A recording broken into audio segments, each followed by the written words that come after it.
The Dharma, incomparably profound and exquisite, is rarely met with even in hundreds of thousands of millions of kalpas. We now can see it, hear it, accept and hold it. May we realize the true mind of the Tathagata. Today is day 5 of this Rohatsu Sesshin in December 2019 here in northern New Mexico at Mountain Gate. And we will continue first with sharing Hakuin's Rohatsu exhortations. Hakuin being great Zen master Hakuin Ekaku, who resurrected Rinzai Zen all by himself because it had gotten kind of in bad shape in Japan in the 1700s. And this is his exhortations for the 5th night. The master said, intensive training sessions known as sesshin continue for periods of 80, 90, and 120 days, since the goal of all of those who take part is to clarify the great matter. While the sesshin is in progress, no one leaves the temple gates and no one speaks unnecessarily. Practice is carried on with a spirit of dauntless, indomitable courage. In recent years, there was a man in a village near here who carved a stone image of Fudo the Immovable. By the way, he didn't carve it. He was one of the 2 wealthy men in the town, and because he was wealthy, he was asked to underwrite the cost of creating this statue. He enshrined it beside a waterfall in the mountains of Yoshiwara. One day, as he was watching the water tumbling down the cliffside, his gaze fixed on the bubbles that formed in the pool at the foot of the falls. Some moved over the water for a foot or so before disappearing, some for 2 or 3 feet, and some continued floating 2 or 3 yards. Watching their progress, the man's past karma enabled him to perceive the impermanence of worldly existence. The realization shook him to the marrow of his being. He now found it impossible to find peace within himself. Hakuin shares this story any number of times in any number of his writings. And it sounds like, this is the short form, that what was going on, as I said, was this man, whose name was Heishiro, by the way, was one of the richest men in the village, one of the 2 richest men, who incidentally lived across a river from each other, or a stream. There was water flowing through the village, and one of the houses was on one side and the other was on the other side. At any rate, he was asked to provide the funds to create this statue of Fudo the Immovable. And this is one of the pre-Buddhist gods of Japan who was sort of taken into the Japanese Zen pantheon. The immovable, that means no matter what mind states, no matter what takes place, he's not moved around. We have that ability within ourselves. Sometimes it's not so easily accessed, but at other times it's right there up front. So when he was seated next or standing, whatever he was doing, next to the waterfall, it was because he was the guest of honor at the celebration in which the statue was unveiled. And the whole village was there, of course, and there he was. Everyone was making merry, and then he noticed these bubbles. And suddenly realized that while people die young, people die in middle age, and people die old, but everyone dies. And that meant he was going to too. Now, this was a man who had never done Zen practice in his life. And so he hurried back home because all the joy of the celebration went out of him. And on the way, he heard somebody reciting a stanza, and I see if it's in here. Yes. He chanced to hear a man recite a passage from the Dharma words of priest Takusui. Quote, Courageous beings attain Buddhahood in a single instant of thought. Lax and indolent beings take 3 long kalpas to attain nirvana. A great burning determination rose in him. He entered the bathing room in his house. The guest bath is another title that Hakuin had given to it. And I need to go back to this quote here. Courageous beings attain Buddhahood in a single instant of thought. Lax and indolent beings take 3 long kalpas to attain nirvana. Now, it's really important. We Westerners who are conditioned not to believe in ourselves, not to assume that we're the indolent, lazy folks, and it's going to take maybe 5 or 10 kalpas before we are able to come to awakening because we just don't have what it takes. This is sadly a state of mind that afflicts many Westerners. Something about how we grow up that instills this in us, that we instinctively feel like we're not good enough, we can't do it, we're stupid, or whatever. And it comes from our conditioning, from people bigger than us when we were young and small, or older than us, or in powers in power positions with regard to us, who were rather straightforward in acting out their ideas about us and instilling it in us. There's a lot of reasons why people do this. They've grown up that way too, and they're struggling to maintain some sense of power. And it's easy to maintain a sense of power if you have somebody who's less strong or younger, who is less powerful than you are, just because they're not old enough to be, that you can take it out on them.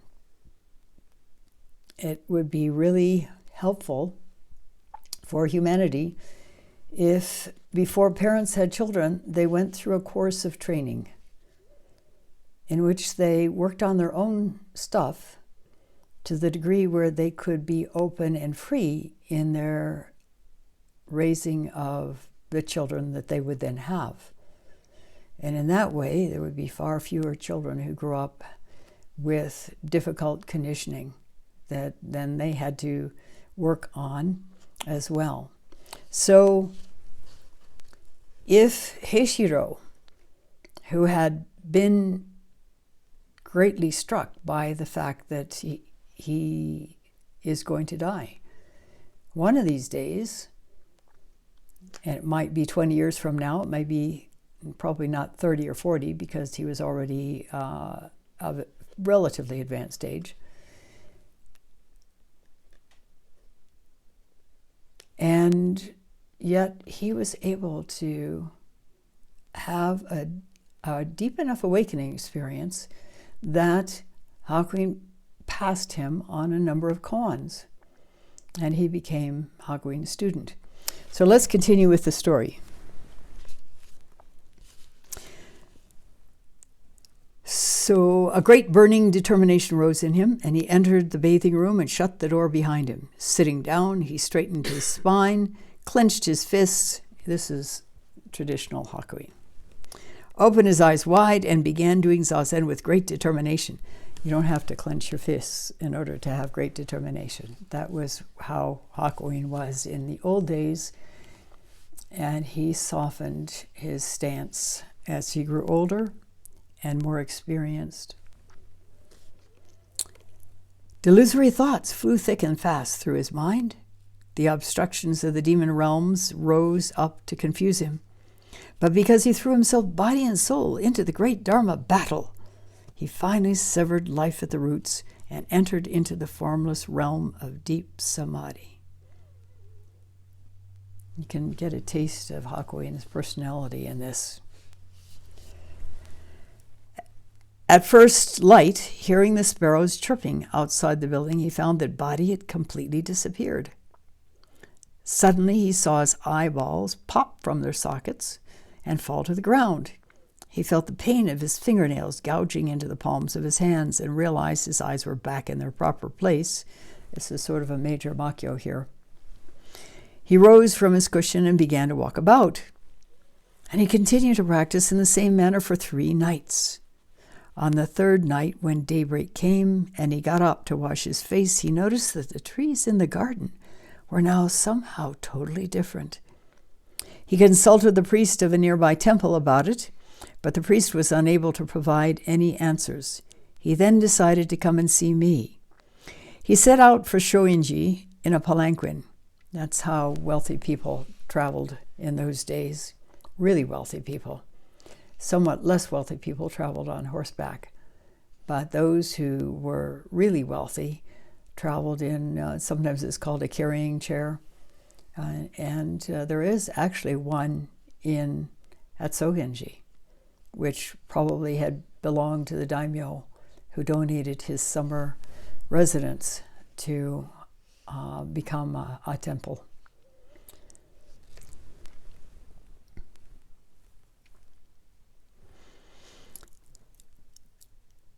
He set out for Shoinji in palanquin.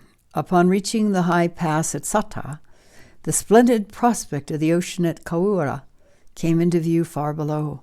At that instant, he knew beyond any doubt that what he had grasped was the truth that plants and trees and the great earth all attain Buddhahood. Proceeding to my temple, he passed through the fires of my forge, subsequently penetrated a number of koan barriers, and he was an ordinary man with no prior knowledge of Zen whatsoever. Yet, in just 2 or 3 short nights, he achieved a realization. The great victory he attained in the struggle against illusory thought was the result of courageous determination and single-minded resolve. How can you full-fledged Zen monks fail to generate the same fierce and dauntless spirit? Sounds like Rochester, doesn't it?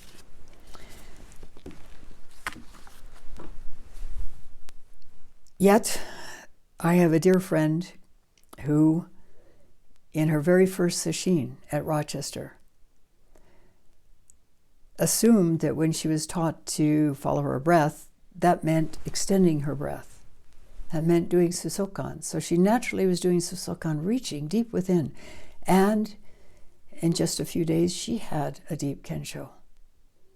And she's now a highly respected Zen teacher. I know something of her history, and she had challenges, significant challenges in her practice.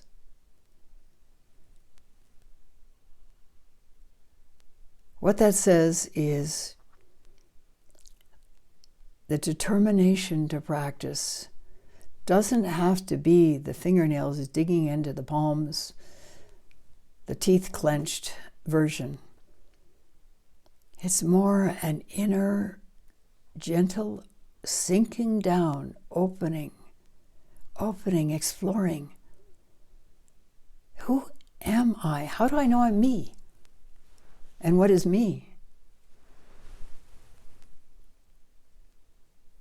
And we do this over and over and over again, and various different mind states come up. Just as you heard about the Buddha at one of the first days of this sesshin. Pain can come up, physical pain. It's wonderful now to have these new tons, even though they're not completely finished. That makes it a little easier because then we can sit with our knees, our legs down like we're sitting in a chair, or we can sit cross-legged, whichever works best for us in a given period of time. But it's a profoundly deep exploration of our mind, and in order to be able to do it to the degree essential for coming to awakening, we have to have some time to be able to allow ourselves to do this without distraction.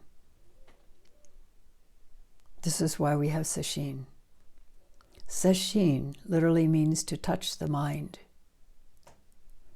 And we would also say, since there's a lot of nuances around Japanese characters, that it's to fathom the mind, to go deep within and explore. And we'll find out where we're caught, for sure. But if we don't allow ourselves to get stuck in that place, but open our arms and allow ourselves to offer radical acceptance to that particular mind state, we don't have to like it, but that's what it feels like right now, so okay. That opens us to the possibility of really getting a sense of, not in words, because it can't happen in words, but sense the nuance of this mind state. And then it'll shift and change, and another mind state will take its place. We're accustomed to assuming that these mind states are permanent fixtures, that we're stuck with whatever mind state and we have no control over it. Mind states flow through the mind and have various reasons for doing that, but we won't need to go into that at this point. The main thing is to allow yourself to open to the energy of that mind state. And here I'd like to quote Longchenpa, a Tibetan teacher from centuries ago, who wrote a piece that was actually what modern psychologists have suddenly discovered, and I'll share it with you. It's titled, "The Passions Are Intrinsically Freed. Though attachment, aversion, dullness, pride, and envy may arise, fully understand their inner energy." Fully understand their inner energy. So don't get caught in the story. Feel the energy. What does it feel like to have anger come up? What is the energy of anger? What is the energy of sadness? What is the energy of feeling not capable of doing this, whatever it is? What is the energy of feeling proud of ourselves? Or sad, or anything else? It doesn't matter what the mind state. To release it, to allow ourselves freedom from it, this is what to do. Though attachment, aversion, dullness, pride, and envy may arise, fully understand their inner energy. Recognize them in the very first moment before karma has been accumulated. In other words, before you've reacted. In the second moment, look nakedly at this state. Nakedly, without any preconceived ideas.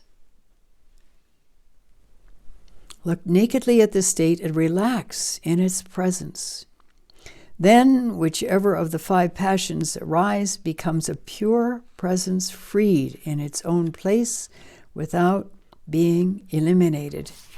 It emerges as a pristine awareness that is clear, pleasurable, and not conditioned by thought. And it works. It really works. And I'll share one more thing out of this amazing book called You Are the Eyes of the World.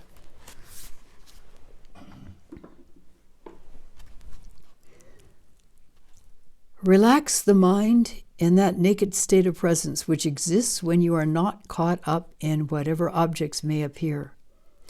Then there arises, without any intellectual elaboration, an ongoing lucidity which is not caught up in any appearances or concepts.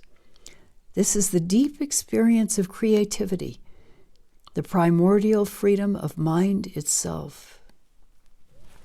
So when all these mind states come up, and they do cycle through, certainly in a sesshin, tune in, be curious. What does it feel like in your body Again, forget the story. Again, forget words. This is about sense. What is the felt sense of that feeling? The more we are able to do that, whether we're on the cushion or off, the more freely we'll be able to move through our lives. It helps to clear out some of the barriers to awakening. And we certainly have a happier life as a result. So, we're close to the end of the 5th day. Still a few more hours. Keep going. Keep going. Don't let up. No matter what mind state you find yourself in, open, embrace, feel the felt sense of it, and that will allow you to plumb far deeper into the nature of this amazing mind with a capital M that we are. Thank you for listening. We'll stop now and recite the 4 vows.